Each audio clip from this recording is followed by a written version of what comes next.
I don't like this jack. None of us do. Let's catch him. Yarp.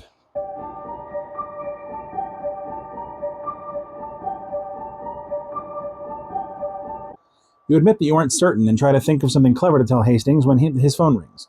Hastings answers on the second ring. He grunts non-committally several times before saying, "Okay, we'll be there in 5." When he hangs up the phone, he stares at you grimly. "We have another. This one is worse than the first. This one was at the stake." Oh my God. We need to get over there and check out the crime scene. The woman's name was Millie Good. She owns a bookstore over in the Maroon District called Good Books. When you arrive at the bookstore, the firefighters have already extinguished the blaze, and the of Millie Good is loaded into an ambulance to be taken to the morgue. So we have a similar. This is new for us. You wait for Detective Hastings, and he eventually hands you a book to check out. This was found on the front counter of the store near the cash register. You want to take a guess what this book is about? Hunting witches, you say? Ding, ding, ding, we have a winner. There's no way that's a coincidence. There are some things stuck inside that are curious. My counterpart, Detective Blake, stuck some extra details about the case inside the book as well. At the moment, the book and everything inside it is our next lead. You may now open the Malleus Maleficarum.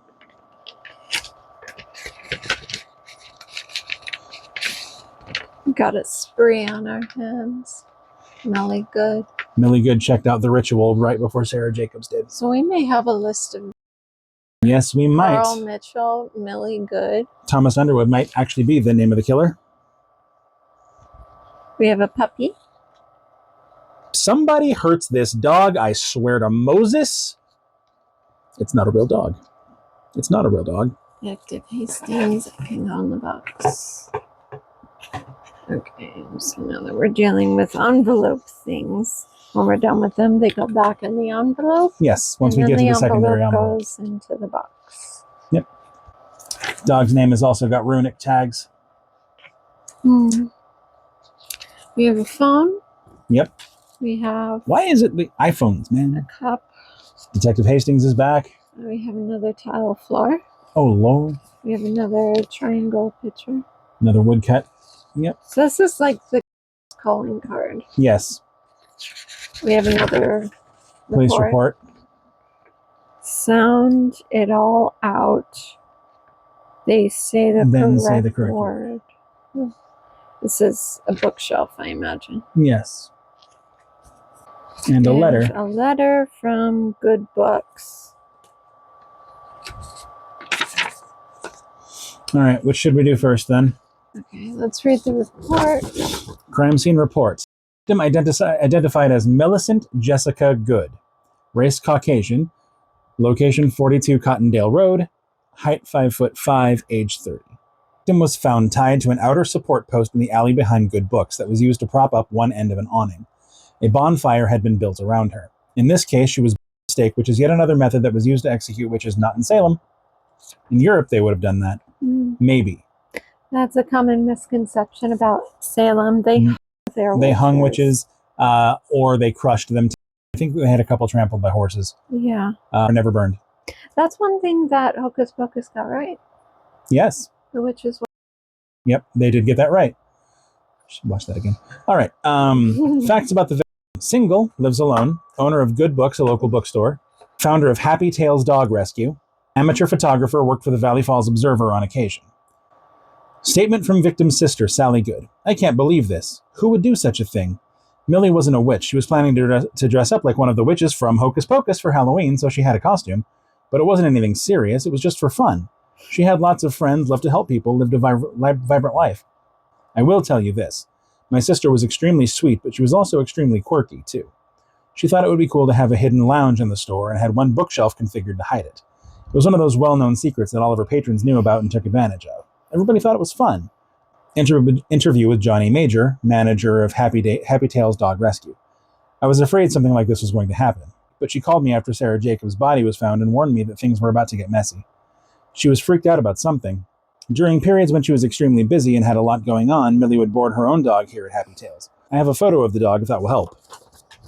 Interview with Mitchell Goss, freelance manager at the Valley Falls Observer. I heard about this over the police scanner. I still can't believe it. I didn't have Millie attached to any jobs at the moment. She normally just filled in when we were short-staffed and in need of someone who could take a good photo. She did email me some photos yesterday, however, that I thought were interesting. In her email to me, she said a message was there if I was smart enough to interpret it, and that it was a key to solving the crime. The coroner will be running toxicology reports to be certain, but theorizes that Millie Good's vape pen was dosed with ketamine. Ketamine is a popular horse tranquilizer. Photos are provided by Mitchell Goss below. Oh. So it is. I didn't see all of those pictures yet. Shut up. Well played. I didn't say it. I'll leave this out in case there are more clues needed. Indeed. Okay, so. This one looks easy enough. Look at this one. Oh, snap. There's my pen. Pen's in the box. Okay, what's up? To the other members of the coven from Millie. Okay, I'm starting to get worried about Tess. Maybe she is a witch. Oh, Millie certainly is. I think things are worse than we thought. Sarah might actually be a witch. We need to get her out before it's too late. After what happened to Sarah, I think it's clear that we're all in danger. We definitely underestimated who we are dealing with. As a result, we need to make sure our methods of communication are secure. In the event I go missing and you need to retrace my steps, you will need to gain access to my secret room. There is a section of floor space in the occult book section of the store where the rule can be found. Look for the checkerboard pattern. The witch's hammer could be helpful too. Then, once you have the proper directions from the floor, begin at 9 o'clock. And then there's a little symbol and good books. Begin at 9 o'clock, so 9 o'clock is here. Mm-hmm. There are clocks on this bookshelf. Yeah, so this and that are going to go together. Okay, these go together. Directions from the floor. Secret floor space. All right, what does this have to say here? I, your faithful witchfinder, Matthew Hopkins, have stumbled upon a coven of witches. Good apparently was ill-named and was also in league with the devil too. Stop with your redundant alsos and twos. I wasn't sure about Good until 2 days ago when I saw her again, and then it was hard to deny who or what she really serves. Serial killers aren't very smart. No, they really aren't. Now she and the Jacob's Witch are facing the eternal justice of God. My mission is a holy one, and I will out these vile women and do what needs to be done. I'll fight back, you son of a... Nothing, I'm not a witch. I'm your wife. All right, so on this woodcut, we have business owner, Millie Good, dog rescuer, amateur photographer, and... Okay. In the shape of the... Earth. No. I believe that might be air. Or fire. Fire. Yeah. I don't like this. None of us do. Let's catch him. Yarp. Oh, I have to unlock the phone, and I imagine that it's going to be the same vibe, so... Nope. Okay. Yeah, there might be more to it this time. Also see if you can learn anything about the true name of this Matthew Hopkins character. We know that isn't his real name, so who is he? Provide the name of the item that connects the two victims, and the true first name of the witchfinder. No caps, no spaces, and then we move on to the next one. But I imagine we'll probably find her iPhone in the secret room, right? That's where we'll probably actually locate this. We also have the Elder Futhark on the dog's collar. Okay. And this symbol here at the bottom of Millie's note, it's 4 hashed things and then moon symbols. Mm-hmm. So it looks like this probably corresponds to this, which helps with this. Well, is that sound it all out? Then say the correct word. And then on the back, you put the word in. And that's how you get in. But you have to start at 9 o'clock. I assume I'm just going to try to read it this way first. So we have the symbols here, which correspond to the symbols here. And then that corresponds to the checkerboard pattern. I'm just going to start in the top left and see where that goes. Yeah, these riddles can be very complicated sometimes. Mm-hmm. So, if you want to get in, speak loud and say... When you speak the word out loud, a sensor behind the bookcase activates and the entire wall swings out to reveal a quaint, hidden coffee shop that is probably one of Valley Falls' best-kept secrets that isn't really a secret to the regulars who frequent good books. It's a nice touch, albeit a bit kitschy, but it definitely fits with the aesthetic of the bookstore. It looks like someone has been living inside the coffee shop. A rollaway bed has been set up in one corner. An open suitcase sits on the bed. Inside, sitting atop several layers of women's clothing, is a notebook. The front cover has a place for a name. Someone has written Teresa/Tess in the blank with a ballpoint pen. On the first page are a series of arcane doodles, symbols, and strange-looking letters that don't immediately mean anything to you. At the bottom of the page is a note written in the same hand as the name on the cover. It reads, "Hasn't been the same since Mom died. I think he's been using some of the horse drugs to help him cope. They haven't helped him. They just made him crazy and angry all the time. Thankfully, I have friends now to help me deal with everything. And to think I would have never met any of them if Millie hadn't brought in for his shots that day. I immediately sensed a kindred spirit. She and the others have been so kind to me, yet I can't live here at the bookstore forever. A fresh start is what I need, but I don't think he will allow that to happen. Not without a fight. Maybe the last stand is what I need. I know where I can go. I will head to..." Beneath her note are 6 characters that you've seen before. How did you spell that? Okay. So we have... Keep for that. You're going to have to start using the tablet again for these, because I need my phone and my camera. No.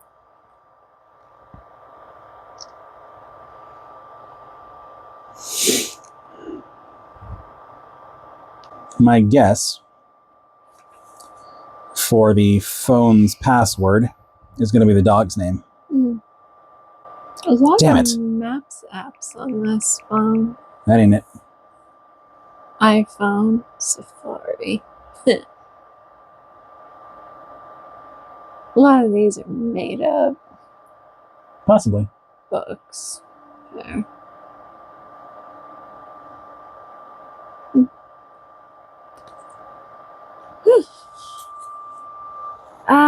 Coffee break.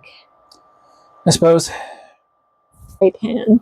Okay, we're back, and we have changed into something far more comfortable. There's only so long I can exist in that corset. Yes. But we're staying on brand with our tarot t-shirts. I'm wearing Justice. She's wearing the Tower. Yes, I have the Tower. I have the kitty. Okay, so we were struggling with unlocking the iPhone, yes? Correct. Okay. So we tried fire. That didn't work. We tried... We actually have not yet. Dog. Did we try it? We did try it. We tried the name of the dog. That also did not work. Okay, additional notes in the police report. Let's go back over that. Because he's the one that said he got an email that he couldn't figure out the code for some reason. Okay, so we figured that out. And now, we did get into the place, and that was on your tablet, I think. Oh, right here. And your phone is on the charger still. I, your faithful witchfinder, Matthew Hopkins, stumbled upon a coven of witches. Good. Apparently it was unnamed and was also in league with the devil. I wasn't sure about good until 2 days ago when I saw her again, and then it was too hard to deny who or what she really serves. He really isn't that good a writer, is he? No, he's not. Now she and the Jacob's witch are facing eternal justice of God. The eternal justice of God. My mission is a holy one. I will out these vile women and do what needs to be done. And there's no way to do like the pattern that you tried in the last one because there's no keypad for the iPhone. So the only connection between these two victims is they both checked out the same book from the library, right? Mm-hmm. I wonder if maybe because we haven't even been told that there's an iPhone in play yet. Mm-hmm. I'm thinking maybe we need to talk to or figure out the detective's thing before that. Okay. So I'll read this again. You must have studied about all this witchy stuff when training to become a priest, right? I mean, sure, exorcisms were probably more your thing, but witches have to factor in too somewhere. No? All right, let's just review where things stand here. Now that we have a second crime scene, I'm pretty sure there's a connection between these two victims. If we can figure that out, it might help us determine who the next victim will be. I'm going to talk to the CSI and see what they've learned. While I'm doing that, maybe you can look through all the stuff in the Malleus Maleficarum and make some sense of it all. And see if you can determine a link between the two victims. You may need to look back at everything from the first crime scene. There has to be a connection. Also, see if you can learn anything about the true name of this Matthew Hopkins character. We know that isn't his real name, so who is he? Provide the name of the item that connects the two victims and the true first name of Witchfinder. Checked out a book. The book was The Ritual. And are we thinking maybe the guy who's kind of hidden at the bottom of the thing is maybe his name? Maybe. The name of the item that connects the two victims and the true first name of Witchfinder. You know what? Hold on a second. Go back to the library card. Because there was a third name on it, wasn't it? Or did we not solve this? We did, but I didn't keep it open somehow accidentally. She mentioned name or a series. Oh, we didn't. No, you're right. We didn't solve this. We had this. Right. At the bottom of the page is a note written in the same hand as the name on the cover. Here hasn't been the same since Mom died. I think he's been using some of the horse drugs to help him cope. Maybe a last stand is what I need. I know where I can go. I will head to, and then we didn't solve this. Okay. But I'm pretty sure that is the name of the Witchfinder. Well, let's solve the thing. Yep, working on the thing. Okay. Nope.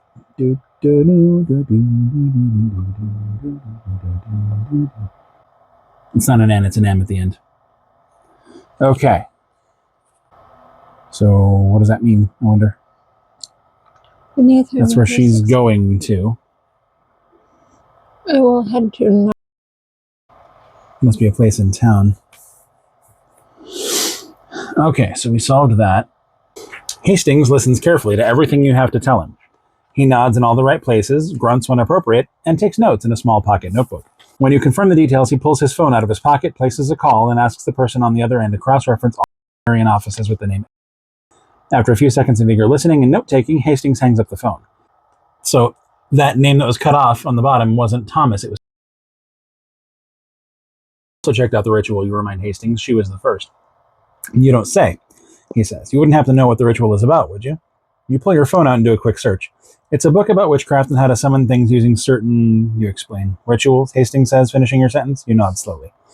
I think I know where we're headed now, you say, although I'm pretty sure I'm up to date on my shots. Hastings motions you to follow him and rushes to his car when his phone rings again. This time when he answers, his tone is much different, and it's clear something is wrong. I understand, he says at last, hanging up the phone. What is it, you ask? Hastings looks grim. Our friendly neighborhood witchfinder called the station with a tip. He said he is about to execute his third witch and that we should know exactly who it is. We have an hour to figure out what the third name is and where Tess might be. And since we determined the third name on that list was... Here it is. I knew I got a photo of it. Picks up the call on the second ring. His voice is different than what you imagined. It's calm and even and not at all what you imagined the voice of an insane person would sound like. I need the name of where she is hiding, ignoring the accusation. I have 2 questions before we proceed, Hastings says. Humor me. Why do you think all of these women are witches, and why do you think they have been trying to recruit your stepdaughter? Everything I've been told suggests that none of these women were witches. The signs are there if you know where to look. The animals are the key. They are demonic and completely in league with the devil. Witches are known for their familiars, you know. It's every bit as demonic as the dog and the cat. All of them have whispered things to me at the clinic, hissing at me from their cages, cursing me with their eyes. Have you been using ketamine, Mr.? That drug is known to make people hallucinate. It could also make you believe the wild stories you're telling me. What I have or haven't used is irrelevant. The answers are there for anyone to see. Now I've answered your questions. Tell me where to find... The name of the nightclub is not... Meet us there in 15 minutes. You may now enter.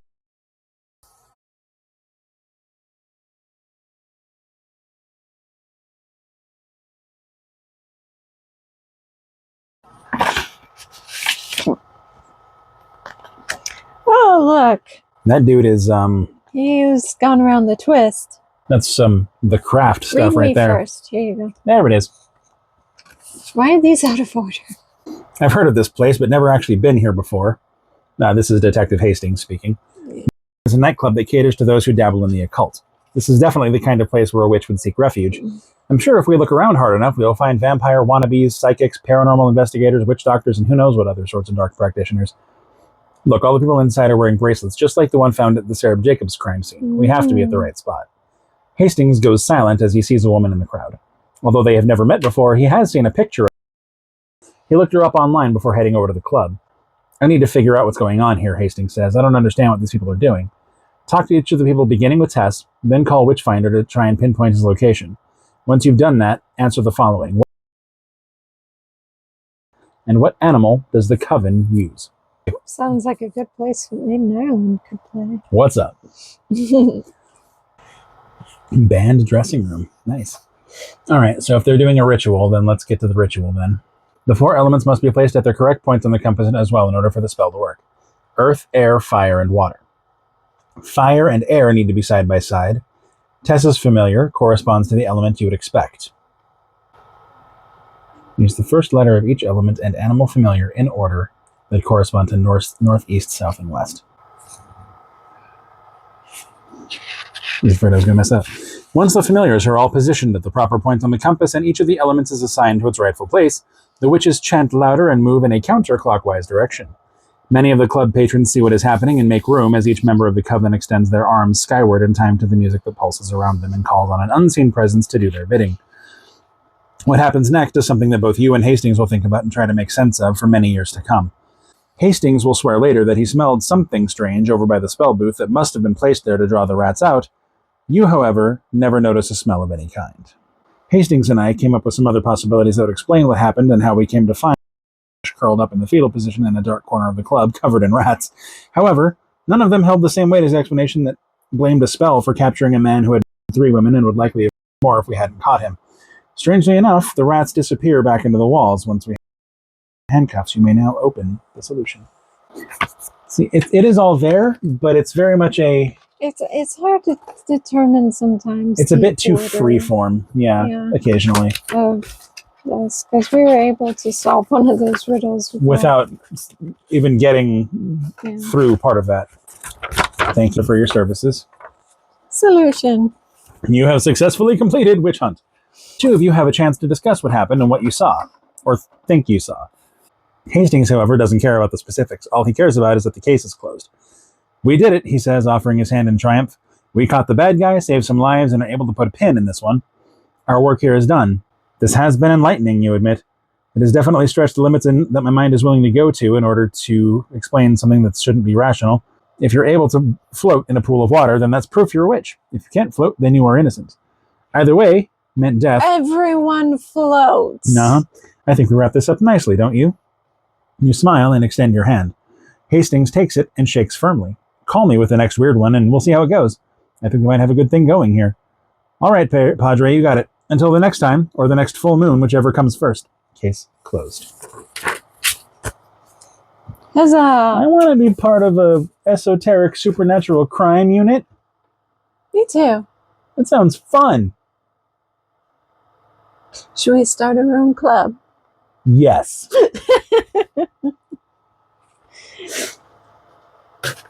All right.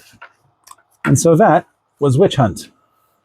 Leaning a bit too heavy into the stereotypes, but well, what are you going to do? Did the writers lean too much into the stereotypes, or did the ketamine addicted madman lean too much into the stereotypes? Yep. It's always good writing when you can blame the cliches on the characters. Clearly, he didn't know what he was talking about. Clearly. He doesn't know witches like we do. No, he does not. And now he never will. Because he is going to prison. Until next time, then? Yes. Soon. Soon. Yes. Until then, keep your powder dry? I don't know.